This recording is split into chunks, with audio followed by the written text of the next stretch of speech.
じゅんさん、そういえば髪色変えました？そうなんですよ。グレーと紫にしたんですよ。とってもいい色ですね。本当に。っていうか配色同じじゃね？そうだ。やば。違う狙ってない狙ってない。ごめんごめんごめん。ね、私も狙ってないです。紫とグレーが好きなんだもんね。大好きなんですよ。だから同じだよ。一緒なんですよ。なるほど。マスターは？マスター？マスターは？あ、いらっしゃいませ。いらっしゃいませ。スマブラのプロゲーマーのシュートンさんとコメさんと T さんじゃないですか。お願いします。お願いします。ということで今夜のゲームは大乱闘スマッシュブラザーズスペシャル。福岡を拠点に活動するシュートン選手、およそ3000人が参加したエボジャパン2020で優勝。今最も注目を浴びるプレイヤーの一人です。九州出身の強豪プレイヤーコメ選手、エボジャパン2020では準優勝、世界屈指のシュルク使いとして知られています。海外でも人気のプレイヤー T 選手、パックマンを使ったトリッキーなコンボで多くの世界大会で活躍しています。数々の大会で活躍するトッププレイヤーの3人。そもそもスマブラはどんなきっかけで始めたのでしょうか？そもそも皆さんってどうしてスマブラをやるようになったんですか？初めてスマブラ触ったのは幼稚園の頃に、僕が大好きなカービィが出る「よっしゃやろう」みたいな64ですね。で今の大会とかの1対1を本気でやるようになったのが前作の「スマブラ4」っていうのがあって、公式の方でもガチ部屋っていう1対1のオンラインのやつがあって、それに引っ張られるように、あとシルクが出たっていうのも出たって、シルク魂のキャラクター。確かに大好きなキャラクターだったんで、はい、俺も多分幼稚園ですね。そうなんだ。そうだよね。幼稚園の頃に64も出てたし、スマブラデラックスも出てて、でよく友達と対戦してたんですけど、なんかその時から全然負けなくて。なんで神の子かい。なんか俺3対1の1側をずっとやってました、友達と。それ俺もやってた。それ俺もやってた。ある程度強くなるとハンデ戦というか。T さんはどういうきっかけでやられて？僕小学校低学年ぐらいの時に僕の誕生日だったんですよ。なぜかうちの兄が急に出てきて、その時にスマブラデラックス2作目のデラックスが発売してて、だからデラックス出るらしいからなんかお前買えやみたいな感じで、だから兄の意思で買えやプレゼントとかじゃなくて最初兄と一緒にやってた感じですよね。先日行われたエボジャパン2020、およそ3000人がエントリーした中、シュートン選手が激戦を制し堂々の優勝を果たしました。勝てると思ってなくて思わず涙が。これね、壇上のトップ3が集まってるんですよね。どうでしたエボジャパン？3000人でしたっけ、参加者が。その中でやっぱり壇上に立てたっていうのが本当になんか嬉しくて、ベスト8のなんか演出っていうか壇上から見た景色がもう本当今でも鮮明に覚えてて、幕張のイベントホールがもうバーって人が本当すごいですね。まあちょっとね優勝はできなかったんですけどってなるとシュートンさんね、優勝まずおめでとうございます。ありがとうございます。いやー泣いちゃいましたね。見てた。もう嬉しすぎて、まさか自分が優勝するとはっていう感じだったんで、まずはベスト8決めた時に僕のところに「よっしゃー!」っつってめっちゃガシッみたいな感じで「やったぜ!」みたいな「お前そんな喜ぶ?」みたいな。それぐらいじゃあみんなにとってエボジャパンっていうのは大舞台であって、いや特別ですよねやっぱり。大会では何度も戦っている強豪プレイヤー同士、お互いのことをどう見ているのでしょうか？シュートンさんってお二人からしてどんなプレイヤーなんですか？シュートン？いやいや知らないことないでしょ。シュートン知ってるでしょ。最初僕会った時オンラインで最初で、そこでやったらなんか僕が20連敗ぐらいして1回も勝てなくて。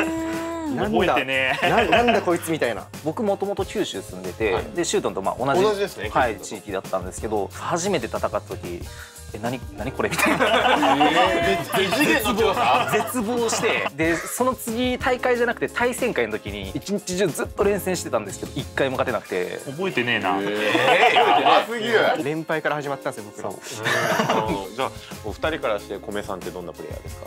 頭がいい。教師だったんだよね。そうなんですか？教師。教師？元教師です。スマブラ教えてたの？中高一貫校で数学の教師してて。数学の先生がエボジャパン2位取ったの。めっちゃいい話じゃん。去年頃にちょっとスマブラしながら先生やってたんですけど、ちょっとプロになりたいんでやります。これマジで面白い。あちいあちい。僕なんか米ガッツポーズっていうのがちょっと一部の人たちにちょっと流行ってて、で生徒たちもなんかそれ見てて、僕が授業しててこれ分かる人っつったら「はい」っつって当てられたりしてます。シャー。お前内心ちゃんと考えてるよ。そして T さんってお二人からしたらなんか強いんですよ。なんで強さにも理由あるでしょ。いやパックマンで踊ってたら相手が倒れてるみたいな。肌から見たら特殊なことして勝ってるように見えるんだけど、基礎能力がすごく高くて、間合い管理とかその場その場の判断とかがいちいちマジで早い。そうすごいなって。これが上級者の見解ですか？単純に能力が全部高いって感じで、すごいです。ちょっと今気になってたんだけど、お二人って同じ服着てますよね。おや？ペアルック。ペアルック？いやペアルック仲いいけど。この SG8 っていうプロゲーミングチームに今回加入させていただくことになりました。 SG8。まずはおめでとうございます。ありがとうございます。どんな今お気持ちですか？まずはもうでっかい大会で優勝ですね。優勝したいです。優勝。そうシルクっていうキャラクターが結構その使い手が残念ながらいない。ただやっぱ使ってる側としてはすごい楽しいキャラなんで、ちょっともうちょっと目立つことによって使い手のこう増やしていきたいなっていうふうに考えてます。僕はそうです。そんなにプロになったからそんな重く受け止めるんじゃなくて、今まで通りやっぱり楽しいゲームなんで楽しんで大会に臨んでいけたらいいなっていう感じですね。ええこと言うな。いい。パックマンっていうキャラクターやっぱり見てて楽しいじゃないですか。みんな楽しいし、パックマン見てたら何考えてるかわかんないけど僕も楽しくなっちゃうんですけど、やっぱりなんかゲームの楽しさっていうのをなんかみんなに広めていきたいですね。プロの仕事ですよね、それは。いやでもまあスマブラプレイヤーたちにはスマブラをしてもらうのが一番だね。3人いるからきっと大乱闘になるよこれはきっと。マスターもしかしてスマブラありますか？ GO! GO! GO! GO! はい、ということでここからは三つどもえ戦をやっていきたいと思います。今週は3選手による三つどもえバトル。まず最初の対戦は米選手 VS T 選手。直近では勝ってるんで、まあ、今回の試合もね、まあ、普通に勝てると思ってます。僕その前5連勝ぐらいしてるんで、まあ運がちょっと悪かったなっていうくらいですね。そしてシルクとパックマン。はい、これジャパンでも行われたこの組み合わせです。そして今回2ストックですね。ストック2で行われております。2回相手をその顔面外に吹っ飛ばして撃墜すると勝利となるというレギュレーションです。まずは T のパックマンのパーセンテージがかなり溜まってきています。 73% まできた。そしてここでこのモナドアートを使ってですね、このシルクというキャラクターは、自分のモードを切り替えて、そのいろんな特性をですねこう切り替えながら下がっていくというキャラクターになっています。どうアイテム出すときっても好きなだけなのに、あれ試合中にやんなきゃいけないんだもんね。一応すぐガードは出せます。キャンセルすることはできるということですね。そしてこれ非常に必殺の一撃になるベルを出しました。強いっす。ベルが当たると相手がしびれてですね、そこにスマッシュなどが発生するので非常に強力です。ここは崖際の駆け引きだがうまく下からあ、やばい。戻ってくるんだね。しっかりと回避しながら俺だったらもう諦めてる。私も諦めてる。パックマンは特に復帰は強いですよ。強いんだ。画面上にいたら絶対トランポリン本当っすこれ。画面見ながら画面上だからもうバーンってすごい勢いで吹っ飛ばすしかないんだね。はい。お互いにパーセンテージが 100% 近く溜まってきました。そろそろ撃墜の危険もある。まずはここは空中下でやっぱ攻撃していきますが、決め技みたいなのをいかに当てるかっていう試合になってるんですね。そうですね。お互いの腕の見せ所。細かい立ち回り回避してエアスラッシュ残っている。ここは一旦距離を取りなが画面がらいないよ。大丈夫？トランポリンなんでだよ。からなんでだよ。もうその駆け引きの部分でも勝ってきます。さあこのベル、これが非常に危険だぞ。食らうわけにはいかない。回避から空中した。おっとまだ残っている。そしてここで勝に切り替えて帰ってきました。5名のシルクお互いにパーセンテージ非常にたくさん溜まっているがまだ残っています。まだ撃墜には至らない。メロンを投げて時間を稼ぎながらしっかりと復帰。ただこの崖に使って腕口が失われた瞬間ここで残を使ってしっかりと決めていきました。米 152% ですからね。まだまだチャンスありますね。投げていきます。紙から1号、そして消火栓などを繰り出して駆け引きの駆け引き。しかしうまく米のシルク戻ってきました。そしてここでスピードを上げて T を惑わしていく。リンゴがバウンド。しかしその外側からうまく攻撃。ここでバスターザン、これをガードキャンセル。このモードに切り替えて相手の蓄積ダメージを助けられるか。ここでまたベルをタック、そして縦で吹き飛ばしのところを、おお決まった。ここで決まりました。ティーバックマン、しかしもう 80% 近くのダメージが蓄積しています。壁際のね、崖際の攻防でやっぱり決まりますね。ここでザンでダメージを稼いでいく、蓄積ダメージを稼いでこの後のフィニッシュにつなげていくという動き、この後ろから見せています。そしてティーでしょ、もう少しこのパーセンテージを貯めていきたいか。メロンを蹴っ飛ばしていきますがうまく回避、そして非常にリーチの長いジャンプ攻撃を繰り出してティーを追い詰めていくのは米。まだ取れる？戻ってきます。復帰は完璧。これはどうしたらいいんだ。どうしたらいいか困っている。おっとこれはエアサッシュ。お決まっただまだなんで？まだ大丈夫。なんでフルーツ持ちながら持ってくるの？すごい。餌を食べながら、そしてそうだ、いやうまくエサして戻ってきた。しかし米のパーセンテージもかなり溜まってきたぞ。そしてここでベル当たったら絶対決まる。これしびれます。何？勝って入れ替わってつかみまだ残るか。そしてここであと一撃で終わらせるためにこの撃突き飛ばしの能力を上げて、そしてここで下に切り替えていきます。さああと一発状況まで来ました。消火栓を縦にしてベルを出してさらに攻め込んでいく。後ろ残るが1-5投げて、いやお互いに打撃は復帰に成功。そしてここで撃一発当たれば吹き飛ばせるという状況を作った。だからティーもうまく逃げながらまたしてもベルを掴んで、どうだ愛知だがまだ残る。戻ってきました。ちゃんと復帰深いした。からいやまだ残っているぞ。さあ残り時ベ間もルを投げて時間を稼ぐわ。そこに対して見事神戸主力がまず勝利。激戦でしたね。激戦、いきなりの激戦。まあ普通でしたね。震えてるぞ。すごい面白かったですすね。ごい、いきなり面白い。いやこれ楽しいわ。大乱闘スマッシュブラザーズスペシャル三つどもえバトル。続いてはシュートン選手 vs T 選手。T パックマンはエボジャパンで唯一セット数取られた相手なんで怖いですね、やっぱ。気は抜けないと。 T さんいかがですか、この清見。何？いや見つめらせて笑っちゃうってなんだよ。この二人どんな試合になりそうですか、米さん。パックマンっていうキャラがまあ街が強いんですけど、ピクミン&オリバーもそんなに攻めが強いっていうキャラじゃないんですけど、シュートンがすごく攻めがうまいんで、まあ攻め対守りっていう感じの試合になるかと思います。なるほど、はい、それでは準備をして始めてください。お願いします。なんなのこの一方通行な感じ。なこれね、グーでやるのってやっぱスマブラ文化なんですよね。あ、そうなんだ。ありますね。なぜ握手しないかというと、手汗がつくと滑るからだと思うんですけど、そうですよね、多分。これでやるから。どうなんですか。考えたことなかった。なんか俺そういう風なイメージで、パッと勢もうそういう風にやるんですよ。と言ってるうちにすでにティーパックマンのパーセンテージがかなり溜まってきてます。本当ね、もう100いく。ピクミンを相手にこう投げつけることでダメージをこう蓄積していくというキャラですよね、ピクミンマドルマンは。ピクミンも色によって効果っていうか能力が違うじゃないですか。そうですね。あれを狙ったのを出していかなきゃいけないんだよね。色の管理がシュートはすごくうまくて、最終的にはその紫が非常に強力なんで、紫でフィニッシャーを狙うみたいな。そうですね。紫とあと何が強い青色。青が投げやすいですね。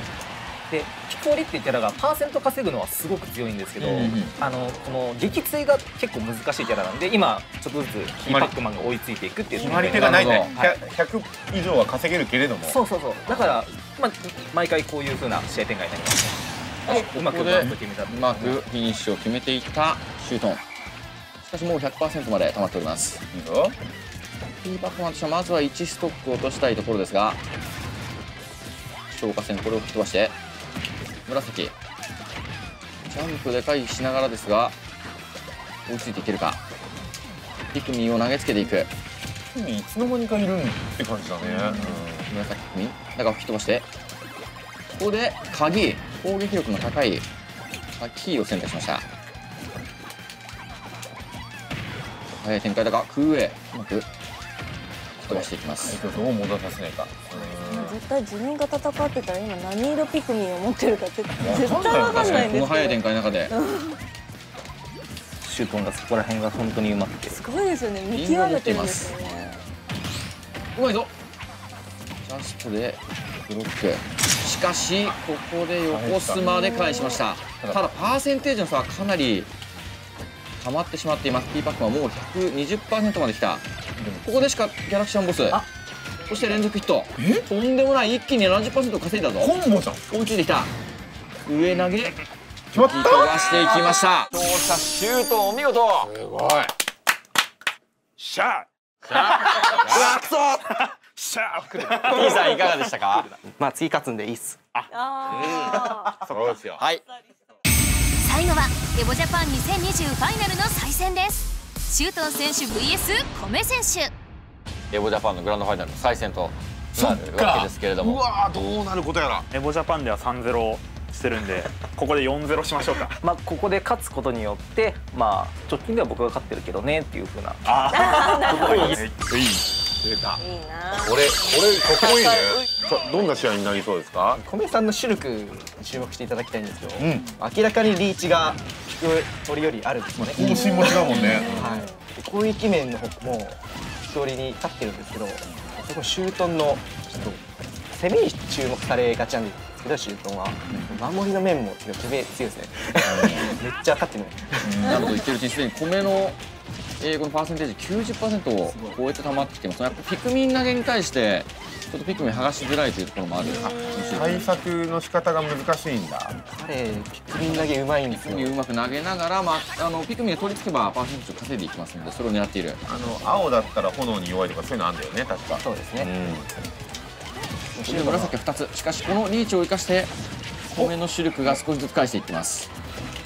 ただ今ここでシュートンは紫を2つ携えて非常に攻撃が上がっている状態になっています。兵器を持ってるんだよね。この状態のシュート最強なんですよ。そこに対しておっとこ攻撃吹き飛ばしを強化していますが、どうだ、残っている。小にして撃墜の狙いに行きますが、うまく返して逆側に逃げることに成功。お互いにパーセンテージ 100% 近くまで来ました。そして紫を投げながら崖際の復帰阻止。いや、ここはうまくシルク逃げている。いや、すごいよ、そのジャストとか。ちゃんとジャストで回避しながら、おっと空中前。いや、そしてこれはガード。どうなる。怖い。投げているのはそれもいい戦いに。でも帰ってくるんそしてですよね。ジャンプ力を上げてプレッシャーをかけていきますが、うまく崖際復帰をしっかりしていく。ピクオリっていうファイターは復帰があんまり強くないんですけど、なぜかシュート返ってくるんですよ。うまさがある。このブーンっていう空中前を決めた。おっとここでシュートンがまずこのシュートを吹き飛ばして、しかしこちらをまで返して0対0。熱い。完璧にゴールの状態です。すごい。ただまずやはりこのピクミンを投げつけるこの攻撃で少しずつパーセンテージを稼いでいこうというところに米のつかみが決まりました。すごいすごい。リーチを生かしたい米ですが、痛い。接近戦ですごくないですか？一気にゴールを狙ってもう 90%。ここでジャンプ力を上げますが、なんとか復帰。さっきまで一緒だったのに。残状態っていうのは自分の当たり攻撃力も増すんですけど、防御力も下がってパーセント稼がれちゃう。稼がれちゃいましたね。かなりのパーセンテージ差がついていますが、そこに対してつかみ残りますが、青じゃなかっ縦にして吹き飛ばし、相手の吹き飛ばしを軽減するという動き。た。縦安全です。うまいぞ。シュートンのパーセンテージは 60%。しかしもう米 150% まで来ている。もうちょっとパーセント欲しいですね、米さんが。ジャンプ力を上げてプレッシャーをかけていきます。崖際復帰。シュートンはどうフィニッシュに持ち込んでいくか。怖い。何も食らえないか。もう何も食らえないか。縦にしてここでバッサー残にしている。ただ紫ピクミンが飛んでくるぞ。ドキドキするドキドキする。復帰成功。そして位置を入れ替えて吹き飛ばしを。そんなことが。決めた。勝利したのはシュートン。いや、超怖かったっす。最後完全に五分状態だったんで、お互い一撃与えたらもう勝ちみたいな感じだったんで、超怖かったです。いやー強いですね。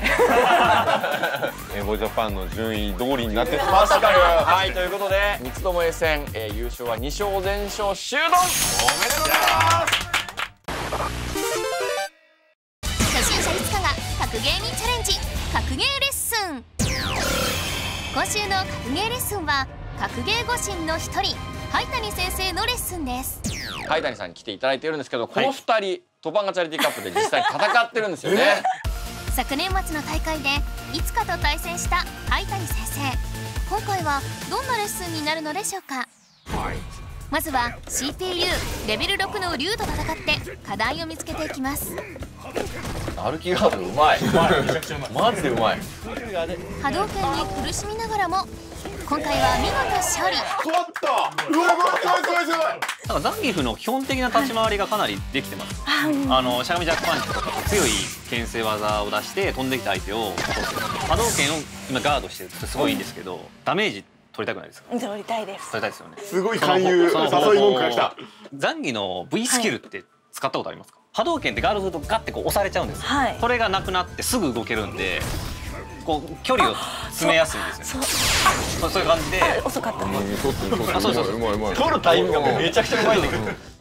V スキルのアイアンマッスル、飛び道具に対して近づきながら V ゲージも止められます。さらに V トリガーを使った攻め方も。波動拳をちょっと打ったの見てから V トリガー発動してもらっていいですか？そう、これがこれで反撃できる。なるほど。これがいわゆるそのキャラ対策ってやつなんです。この竜っていうキャラクターに対してザンギエフの V スキルが強いっていう。キャラ対策の重要さを教えてもらったいつか、最後は灰谷先生から V トリガーを使った強力なコンボを教えていただきます。これでまずこの押しっぱなしにして、これ追撃をするっていう。めちゃくちゃ減ってる。これだけ減るんですよ。一回押さらしていいですか？吸い込んでブルルルってやって上飛んだらファンシュンポン。そうです。はい。全くわからんがその通りだ。サイクロンラリアットから空中技につなぐコンボ。いつかにとってはかなり難易度が高そうです。そう。でも遅いですか？惜しい。みんなで消えそう。これもね番組関係ない。これ必死に消えそう。絶対にやらせる。コンボがどうしてもうまくいかず、灰谷先生に一度お手本を見せていただきます。ここで1回転。ザンギが飛ぶのを見たら。待っちゃダメなんですね。じゃあはいって言うんで。お願いします。はい。あ惜しい。俺たちを信じて。いきます。はい。